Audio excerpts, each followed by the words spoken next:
intercepted by immigration and national intelligence officers at Jomo Kenyatta International Airport in Nairobi.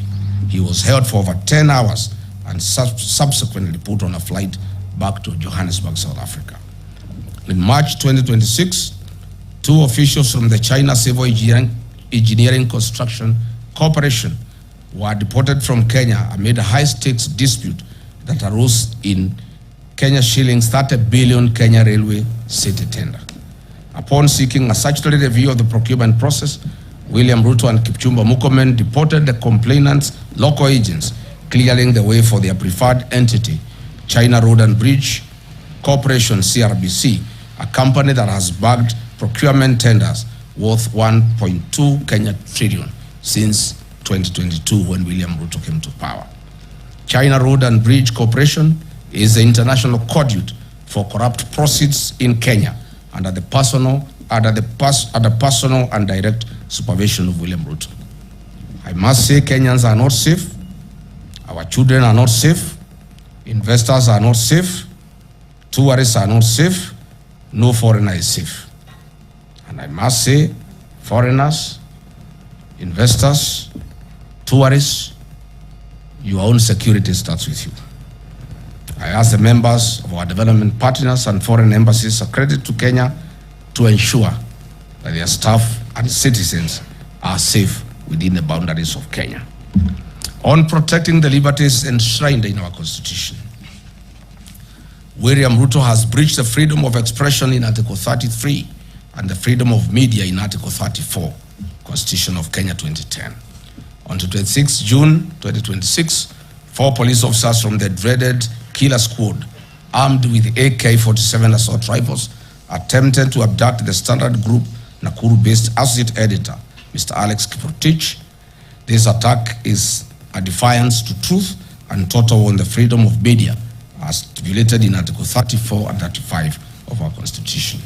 In the last 4 years, several media houses, including the Nation Media Group, the Standard Media Group, Media Max Network, and several journalists were subjected to online campaign and disinformation campaign by the government of William Ruto.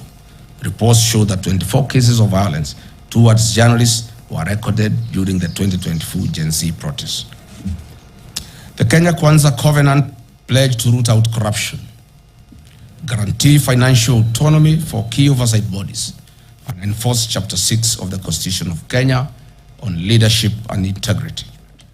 On 31st December 2024, Mr. William Ruto was ranked as the 2nd most corrupt president in the world by the Organized Crime and Reporting Project. Transparency International Corruption Perceptions Index ranked Kenya number 130 out of 108 countries globally, with a score of 30 out of 100, reflecting persistent stagnation and public mistrust. Mr. William Ruto's administration has entrenched corruption as a way of life, and it remains systematic, pervasive, and deeply rooted in public service delivery and high-level governance. Mr. William Ruto's Western Hotel has been the leading recipient of government hospitality and catering tenders, securing 37 public contracts valued at hundreds of millions for the period ending June 2026. Contracts have come from state corporations, state departments, and county assemblies. It is clear that William Ruto is in competition with local entrepreneurs, where he flexes his executive powers and gives priority registration that enriches himself and his cronies at the expense of other hardworking Kenyans. I want to bring to the attention of the people of Kenya some of the biggest scandals that we have witnessed in the last 4 years. In the current financial year, State House budget has grown from Kenya shillings 8 billion to 18 billion Kenya shillings, an increment of over 10 billion Kenya shillings. These are the funds that are used to bribe the people of Kenya. And lately, sheikhs, private security officers, village elders, teachers, chiefs, etc. Under the e-Citizen, a special audit report by the Office of the Auditor General exposed major financial and governance weaknesses, noting that over Kenya shillings 11 billion in collections lacking clear documentation or routed through non-designated accounts alongside irregular payments to private entities. functionless chief system was procured at a cost of 104 billion Kenya shillings. And an independent assessment of this system shows that it is worth 800 million, leaving theft and plunder of public resources of 103 billion Kenya shillings. SHA makes a loss of 6 billion shillings a month. Hospitals and faith-based organizations and counties are owed 105 billion to date. As I've said before, SHA is insolvent and everybody knows it. On the affordable housing program, the Office of the Auditor General reports that have flagged major legal and operational risks regarding fund utilization, including untraceable international development loans, low fund absorption, and missing land ownership documentation for ongoing projects. Further, the levies deducted from Kenyan pay slips are invested in a third-party financial service firm licensed by the Capital Markets Authority. How are their fees determined? How much has been paid out to date? What is his association with William Ruto? On the restoration of Nairobi rivers, Mr. William told Kenyans that on December 25, that Nairobi River will have fish. Can members of the press visit this river tomorrow and bring us one piece of fish? This government committed itself to protecting public assets, strengthening governance, eliminating corruption, and ensuring that public resources would be managed solely in the interest of the people of Kenya. It promised a government founded on transparency, accountability, and prudent stewardship of national resources. On the divestiture of the Kenya pipeline, has Kenya surrendered its ownership and control to a neighboring country? What was the rationale of forcing Kenyan state corporations to invest public funds in a public entity? Who is the mysterious lead transaction advisor, stroke investment banker that was the face of the IPO? How did he acquire his Kenyan citizenship, and whose interest does he represent? Mr. William Ruto and Senator Entrenched must come clear on their relationship with this mysterious dual citizen investment banker. On the sale of government's equity stake in Safaricom to Vodacom at 204 billion Kenya shillings, it was a ripoff. Each share was grossly undervalued at 34 Kenya shillings. Why didn't William Ruto allow the use of an open price discovery, or even better, allow a regulated cooperative and SACCO fraternity with over 1 trillion in deposits at the end of December 2025 buy out this stake? Aren't the cooperative society members hardworking, deserving Kenyans? What happened to Buy Kenya, Build Kenya? Or is it Buy Kenya, Build Ruto? Other national assets, such as the new KCC, Kenya Ports Authority, and Gachagua'S have been strategically targeted for sale. What is the rationale of selling our heritage? Had hard-working Kenyans remit over 100 billion Kenya shillings monthly to the National Social Security Fund, NSSF. These funds now have been targeted for budgeted corruption and ring-fenced to fund infrastructural development projects, such as the Mau Summit Road, Twin Towers Commercial Building, and the Bombshell of Kenya International Conference Center. Is this really prudent? Are our pensioner funds safe? What is the role of the mysterious dual citizen investment banker in structuring the fund, the fund management contracts issued by NSSF? The Communication Authority of Kenya, Universal Service Fund, has recently approved the transfer of 45 billion Kenya shillings to the National Intelligence Service, allegedly for the procurement of an ICT system whose market value is only 2.5 billion. This approval was given by the then chairperson of the Communications Authority in the hope that her business loan would be repaid from the proceeds. As explained earlier, China Road and Bridge Company, CRBC from China, is the major conveyor of corruption in Kenya and is the recipient of projects worth 1.2 trillion, namely the Naivasha, Malaba, SGR, Mombasa SGR, JKI modernization projects, Talanta Stadium, Southern Bypass, Eastern Bypass, Western Bypass, Makuba Bridge, and Bombshell of Kenya, among others.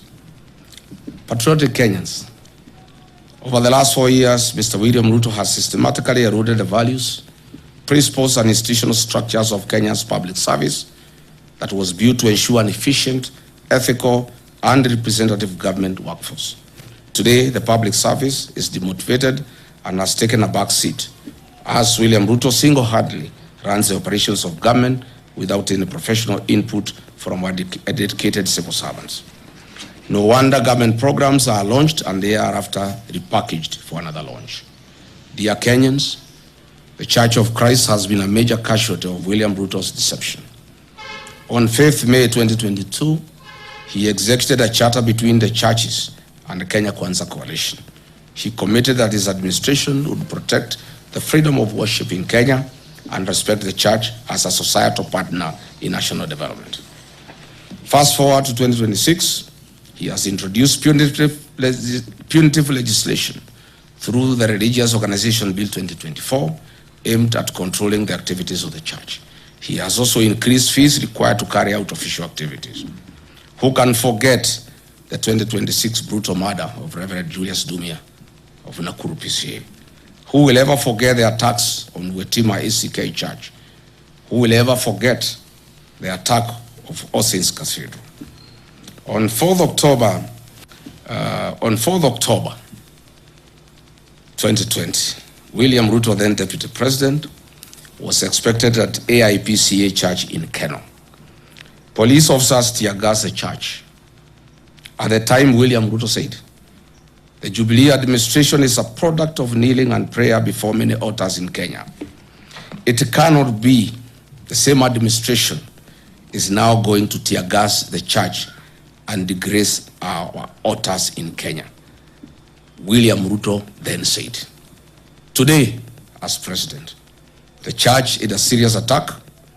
He has taken the attack to the church a notch higher, beyond tear gas, live fire, torching of vehicles, and a clear intention to kill at the altar. He has completely betrayed the Church of Christ. This cannot be forgotten." Mr. William Ruto has completely betrayed the Church of Christ. That prayed him into government. The economic burden on ordinary Kenyan worker has also increased. The Federation of Kenyan Employers has also reported that in 4 years, a number of local and international companies either closed operations or exited the Kenyan market. These include CMC Motors, Base Titanium, Nakumat, Twiga Industries, Dilaru, Jumia Foods, and Hilton Hotels. Today, households continue to experience severe financial squeeze due to cumulative tax charges, high utility costs, transport costs, and a stagnant job market that has limited formal opportunities. While in office as Deputy President of the Republic, I championed the restoration and the recognition of prior learning program as an avenue to increase opportunities and income for non-certified but skilled Kenyans that are the providers of goods and services that we consume as a nation. Further, I developed a framework of cooperation and engagement between Nairobi City County Government, Nairobi County Traders, KRA, Anti-Counterfeit Authority, and the Kenya Bureau of Standards.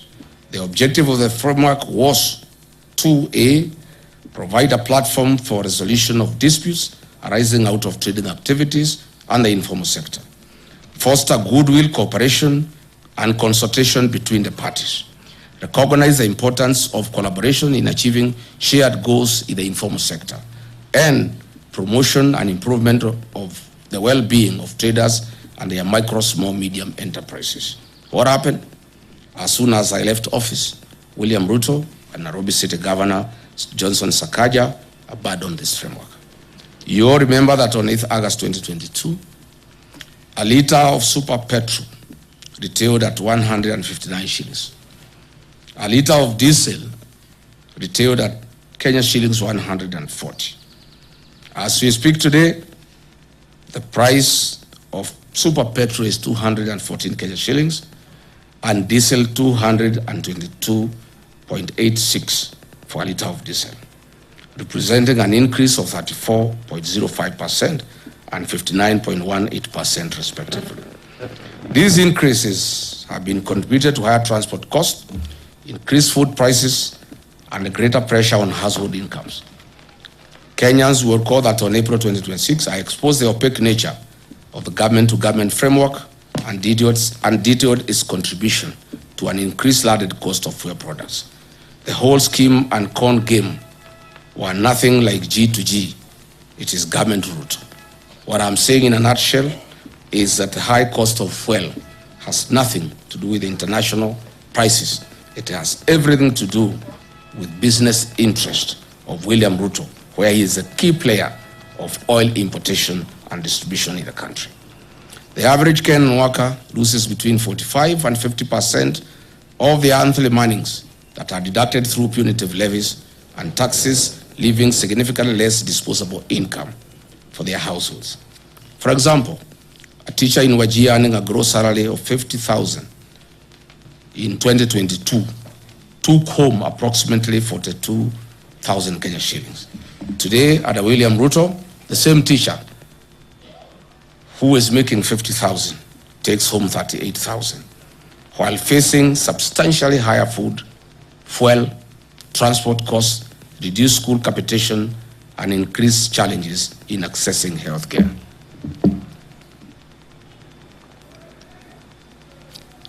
Coupled with the rising cost of petroleum products, the Kenya Kwanza covenant to put money into people's pocket is nothing but a pipe dream. If anything, Mr. William Ruto has achieved the complete opposite and has taken money out of Kenyans' pockets, leaving them with a reduced net disposable income. This covenant was central to the plan to improve the lives of Kenyans. As the party leader of DCP, I once again called on this government to cushion the payslip by suspending the affordable housing levy and reducing the payee tax burdens. This, together with the review of petroleum price framework, taxes charged will give Kenyans an increased net income. A punitive and unpredictable taxation regime is one of the principal causes of the high cost of living. William Ruto should lead from the front and actualize his promise made in the wake of the 2024 Gen Z protest to reduce government recurrent expenditure. State House does not need 18 billion Kenya shillings for 12 months. These funds could be used to subsidize rising fuel and food costs for the benefit of Kenyans. Or better still, these funds can be used to ensure farmers in arid and semi-arid lands have access to clean water for domestic purposes, farming, and for their livestock. Patriotic Kenyans, Mr. William Ruto promised to build a disciplined, transparent, and accountable government founded on prudent public finance management, constitutionalism, and the rule of law. He pledged to reduce the cost of government, manage public debt responsibly, eliminate corruption, strengthen institutions, and uphold the Constitution while protecting the rights and freedoms of every Kenyan. 4 years down the line, the government introduced new tax measures, expanded statutory deductions, implemented changes to public finance management, and undertook toxic borrowing to finance government programs. It also introduced reforms affecting public institutions and the administration of government. Instead of easing the financial burden on citizens, the tax burden has increased significantly. Households have experienced reduced disposable income while facing higher prices for food, fuel, electricity, and other basic commodities. On the debt management, why is this regime in open violation of Article 211 of the Constitution of Kenya 2010 and Section 15, 2C of the Public Finance Management Act 2012 that strictly prohibits the financing of recurrent expenditure using debt? Looking back, we know that the Grand Coalition government borrowed an average of 200 billion shillings annually. The Jubilee government of Uhuru Kenyatta borrowed an average of 700 billion shillings annually. This regime of William Ruto borrows an average of 1.4 trillion annually with no corresponding development. Since August 2022, Kenya's debt growth has entered a dangerous pattern of continuous triple-digit or near triple-digit expansions. As we speak today, every citizen of Kenya and every child born as of this morning has a debt of Kenya shillings 221,000. This country has a debt of 13.02 trillion, up from Kenya shillings 8.6 trillion in August 2022 when William took over. Mr. William Ruto has borrowed in excess of 5 trillion over the last 4 years. This regime, on a borrowing spree, borrows an average of 3.5 billion Kenya shillings daily and steals 3 billion shillings daily. Why borrow to steal? On average, this government steals from the people of Kenya 125 million shillings every hour. Calculated, this government is stealing every minute 2 million shillings from the people of Kenya. Dear Kenyans, the National Treasury has delayed disbursing the equitable share of revenue to counties. These cash flow delays have routinely stalled county operations, delayed staff salaries, and inflated pending bills to over 156 billion, despite legal mandates requiring timely monthly transfers. Misplaced priorities such as funding State House budget by 10 billion, building state lodges and airstrips has caused cash flow constraints. The strengthening, devolution, and improving the timely disbursement of funds was at the core of the Kenya Kwanza covenant with the people of Kenya. Once again, this promise has been broken. Patriotic Kenyans, ladies and gentlemen, measured against the promise to lower the cost of living, improve access to affordable credit, and strengthen small businesses, the evidence presented suggests that many Kenyans have yet to experience the relief that was promised. Mr. William Ruto made an ambitious commitment to the people of Kenya. The promise was to place young people at the center of Kenya's economic transformation and restore hope to millions of young people seeking meaningful work. The population of Kenya is 75% youthful. The African Union has long urged African countries to harness this demographic dividend by investing in young people. It is therefore fitting that we assess one of the administration's flagship commitments, expanding credit opportunities to Kenyans' youth. The Kenya Kwanza administration promised to establish a 50 billion hustler fund to provide affordable credit to mama mboga, boda operators, mkokoteni operators, and other small-scale entrepreneurs. This commitment was to ease financial constraints, promote enterprise, and improve the livelihoods of ordinary Kenyans. Mr. William Ruto established the Hustler Fund, whose head and tail cannot be traced. As it were, the financing programs intended to support micro, small, and medium enterprises. The Hustler Fund is said to have disbursed 87 billion Kenya shillings to 28 million people. What a paradox. What a lie. I am yet to hear of anyone Kenyan saying that they have expanded their business courtesy of the Hustler Fund. Limiting the disbursement of funds to registered cooperatives would have probably made a greater economic impact and would have reduced the mobile loan default rate that is very high. I have raised fundamental questions on the effectiveness of the Hustler Fund in meeting its stated objectives. The truth of the matter is the high rate of loan defaults and low loan disbursements, in many instances 500 shillings, are insufficient to establish or grow a sustainable business venture anywhere in the country. This is simply a lost cause and was a fraud. 4 years ago, Kenyan women were promised dignity, economic empowerment, and their welfare. 4 years later, the women continue to experience economic hardships occasioned by a high cost of living, increased medical and educational costs, and an unsustainable credit framework under the Hustler Fund and Women Enterprise Fund. The discontinuation of projects such as Linda Mama and Edu Afia have increased the cost of accessing healthcare and education services to women and their families.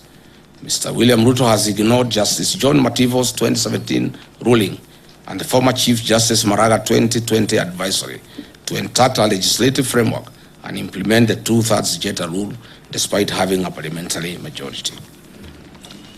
Patriotic Kenyans, the Kenya Kwanza commitment was to turn the housing challenge into an economic opportunity.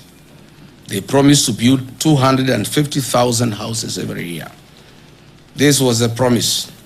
However, 4 years later, Mr. Ruto has fashioned and turned this into a conduit to steal public land and be the sole supplier of construction inputs, cement, steel, tiles, nails, and MDF panels that manufactures factories he has bought and acquired. The Affordable Housing Fund has collected over $1 billion since its inception. The State Department of Housing and Urban Development has conveniently ensured a low absorption rate of roughly 25% due to the staggered nature of construction phases and investments of proceeds in treasury bills, bonds through CDN Bank.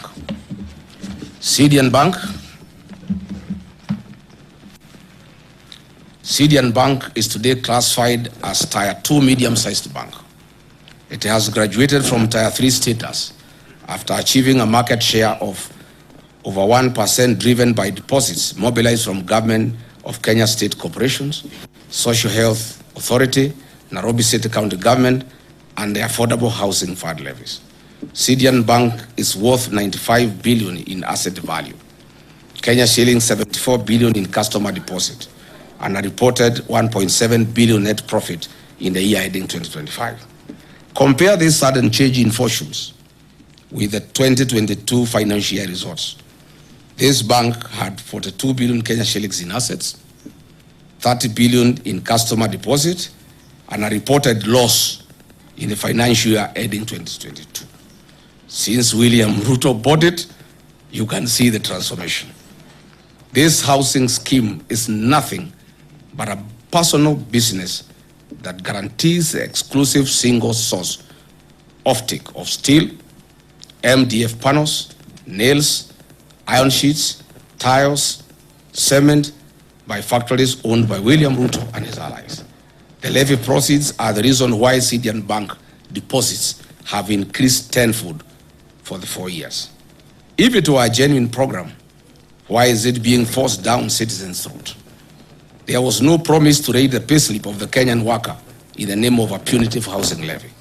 Private businesses must be left to do their work as the government does its work. It's important that the workers of Kenya know that monies deducted from their payslip is invested in CDN Bank owned by William Ruto, who is collecting the profit. In my view, and as expressed before, the affordable housing scheme should be made optional to Kenyans to allow them to participate at their own free will. Fellow Kenyans, Mr. William Ruto had promised that within 30 days of his presidency, he would establish a quasi-judicial public inquiry to establish the extent of cronyism and state capture in the nation and make recommendations. Unfortunately, over the last 4 years, Mr. William Ruto himself has captured the state. He has focused on centralizing control of independent constitutional commissions, state entities, public sector procurement, and unwarranted sale of strategic national assets. All these measures are aimed at achieving the sole objective of enriching William Ruto at the expense of 55 million Kenyans. It should be noted that William Ruto has achieved the milestone of being certified as a US dollars billionaire in a record 4-year courtesy of looting Kenyan public coffers. Mr. William Ruto's 4 years in office has accomplished a mission of driving Kenyan entrepreneurs out of business. Contractors are out of business. Traders are out of business. William Ruto has captured all businesses and he is in competition